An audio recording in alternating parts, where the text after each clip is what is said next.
Hi friends, welcome to ITFI. I watched Fabulous Lives of Bollywood Wives just to make this video. While I cringed through the full season, when I found out that it is a #1 trending TV show on Netflix India, I wonder what the heck is wrong with us Indians to promote this kind of content and just to fuel our own so-called guilty pleasure. The show has been positioned as a reality television series and it is first of its kind in India, even though it is inspired by Keeping Up with the Kardashians and the Real Housewives of Beverly Hills. Karan Johar's Dharmatic Productions that specializes in digital content and which seems like a creative way to blend dharma and dramatic is more idiotic than dramatic, right? The 4 women in the series, Bhavna Pandey, Mahib Kapoor, Seema Khan and Neelam Kothari Soni are celebrities. But they have lives beyond the glare of media spotlight. Bhavna, Chunky Pandey's wife, owns a fashion line. Mahib gave up acting aspirations for the sake of marriage to Sanjay Kapoor and motherhood. Seema Khan, Sohail Khan's wife, is busy fashion stylist. Neelam, the exterior heartthrob, married to actor and director Samir Soni, had a thriving Bollywood career in the 1980s and is now a jewelry entrepreneur. Fabulous Lives of Bollywood Wives promised to give us a peek into the glamorous lives of Bollywood star wives and all the tantrums and the drama that goes on behind the closed doors. The pilot episode is good enough to know what to expect from the rest of the episodes. Sanjay Kapoor and Mahib Kapoor's daughter, Shanaya Kapoor, is getting ready for a French lay ball, right? Which is basically a debutante ball and a fashion event held annually in November that brings together 20 to 25 girls aged 16 to 22 from about a dozen countries. The ball introduces to its debutantes the world of high fashion while creating an impression of it to the rest of the world. It can also be deemed as an important opportunity for fashion houses to achieve brand exposure, right? Shanaya's mother, Mahib Kapoor, is sweating it out to make this ball a success, as it also requires Sanjay Kapoor, Shanaya's dad, to dance with his daughter, and she's apparently not confident about it. What's amusing is that this is an invitation sent out to only select artists and royal families. Ananya Pandey was the first person in the so-called artist category to debut along with her father. Shanaya is the second. Obviously, as you can imagine, these daughters of Bollywood biggies would soon start endorsing some fashion brands even without having a single successful movie under their belt. For me, this show was a clear validation of what we all know about Bollywood establishments, right? Be it nepotism, favoritism, or even narcissism. It showcases it all unapologetically. Talking about nepotism, you will see in the pilot episode itself that these Bollywood moms and dads are super invested in their children and can go to any extent to make things easy for their children to get their first big break. Karan Johar, who has been accused of nepotism, actually fuels it a little more through the show, even though he's trying to make sure that some characters are blatant failures in spite of them belonging to Star Clan. For instance, Sanjay Kapoor is shown to be cautioning his wife about why Shanaya shouldn't take the lay ball very seriously, as the film world is brutal, which is obvious from his career, right? Likewise, Chunky Pandey, the husband of Bhavna Pandey, is shown to be swooning over his daughter's greatest achievement ever. Yes, the Filmfare debut award Ananya Pandey got for the Student of the Year too. He is shown to be talking about his previous personal disappointments with his awards and how he has missed out some close chances. Now, Karan and team have scripted this to portray some credibility to the Filmfare award, right? But it is not a secret anymore that how rigged these awards are. Now, one may wonder, what is Dharmatic Production going to achieve through this kind of show, right? Friends, Karan is an absolute smartass, and there shouldn't be any doubt about it. The fact that this show is trending as #1 in India is a testament for it. I am 100% sure that we can expect at least 5 seasons of this show. Think about it. This is not much different from the high-profile Big Boss, right? Only difference being that the characters are almost living their real lives. The fans of the show get to watch their future Bollywood stars grow in front of their own eyes before they all can root for the grand launch of the starlets.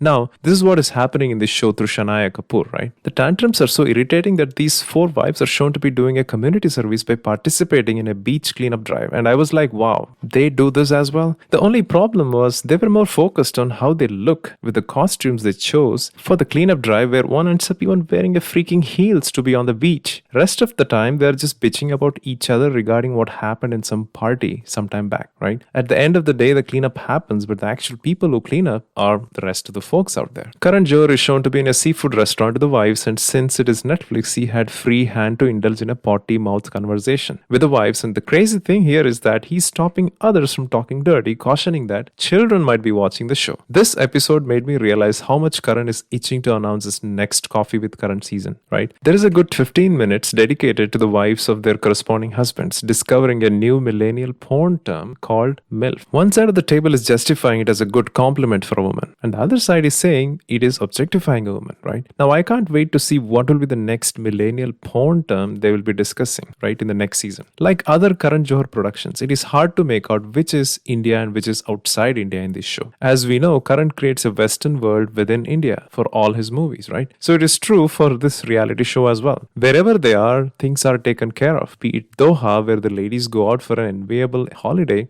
where everything is taken care of in the 7-star hotel, or in India, where they go to an upmarket Botox place to get some facelifting done, or an exotic restaurant. Everything you see on screen is hi-fi. Now, if you think about it, none of the husbands of these corresponding actors have had a good career in Bollywood. Other than Neelam, no other wives were actresses, barring Maheep Kapoor, who shook her leg in the 90s vulgar hit Nigodi Kaisi Jawani Hai. Now, Neelam seems to have her jewelry brand, and other ladies have their own fashion brand. In general, what is working for them is their connection, right, to the inner circles of Bollywood, due to their surnames, either Kapoor or Khans. This brings up the insider-outsider debate, right? None of the families are even shown to be talking about their passion for cinema, or what it takes to make a movie, or what classes one needs to take to get better at acting or sharpening their skills. All that they care about is somehow launching their kids through the so-called insider connections they have, and involve paid media to do whatever it takes to keep the limelight on. All this works, right? Look at the Instagram followers of some of these star kids who haven't even entered the film industry yet. Now, talking about the positives, which are not many. If you're a SRK family fan, I think you get to see a dignified SRK and Gauri Khan in this show. I don't want to give out too much, but the fun-filled conversation that SRK has with the ladies walking through this memory lane